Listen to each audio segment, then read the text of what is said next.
Seb, Oui. on va tout de suite te retrouver parce que, en fait, il y a un mot qui a fait son apparition dans tout le tourisme français, Quelques années, oui. c'est gritteur. Oui, absolument.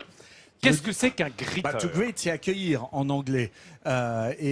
Aujourd'hui, c'est l'hôte, c'est le comité d'accueil. Quand on est dans les pays anglo-saxons, en France, c'est devenu une manière de découvrir sa ville, son quartier ou n'importe quel coin qu'on apprécie particulièrement et surtout de le faire découvrir à des gens qui viennent dans cette région. Bah, c'est ce que tu fais, toi, tous les jours. T'es un gritteur à Midi en Exactement, France. sauf que personnellement, je suis payé quand même. Ah bon? Bon, très peu d'ailleurs, je voudrais en Qu'est-ce que parler à la j'apprends production.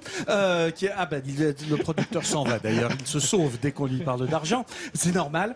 Et non, les gritteurs sont des bénévoles qui se mettent au service des hôtes qu'ils accueillent. Et vous allez voir qu'on a vu beaucoup d'océans derrière toi, Vincent. On va aller découvrir justement cet intérieur des terres à Biscarrosse. On va remonter dans le temps et on va se rendre compte qu'ici, c'est une terre de légende, une terre d'histoire, une terre de mystère, une terre de secret.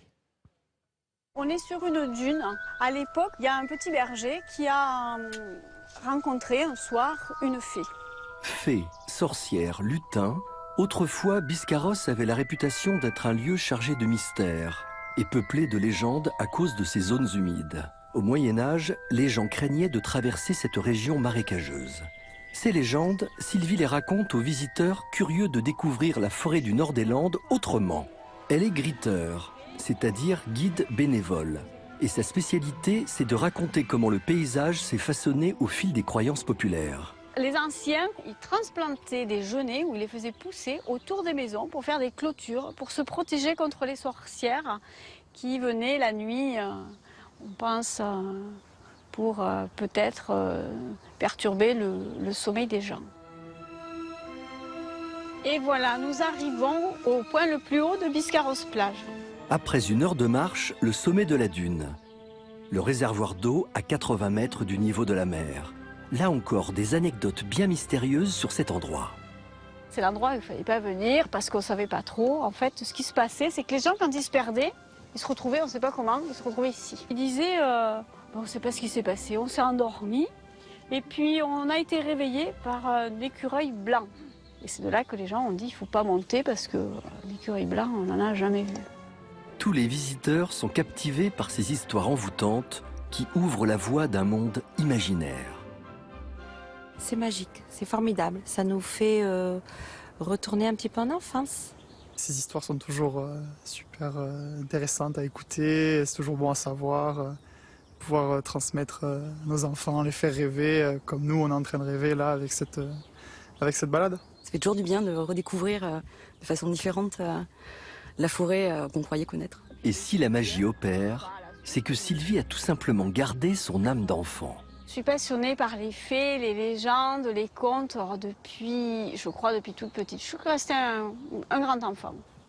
Sur le chemin du retour, Sylvie a un rituel auquel elle ne pourrait déroger. Avant de partir, je laisse toujours un petit gâteau pour la fée, qu'elle sache qu'on est venu, qu'on l'a entendu. Et quand je reviens, le gâteau n'est plus là.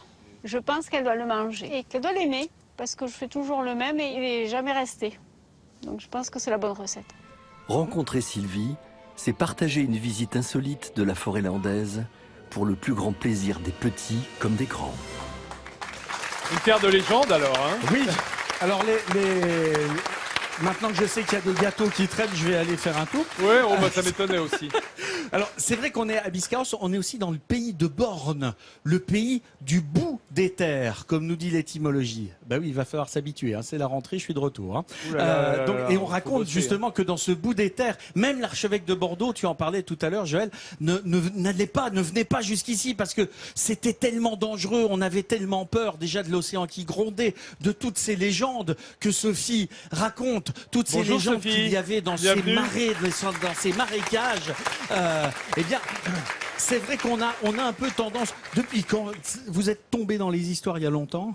Oui, je crois que je suis tombée Je suis née avec. Vous êtes né Ah, avec oui, ces oui, histoires et, Ah vous, oui, oui, oui. et vous êtes né avec le sourire quand vous les racontez. Et c'est pour ça qu'on est ravis de vous remettre ce premier sourire de France beaucoup. de la Merci, saison 2016, 7e du nom de Midi en France.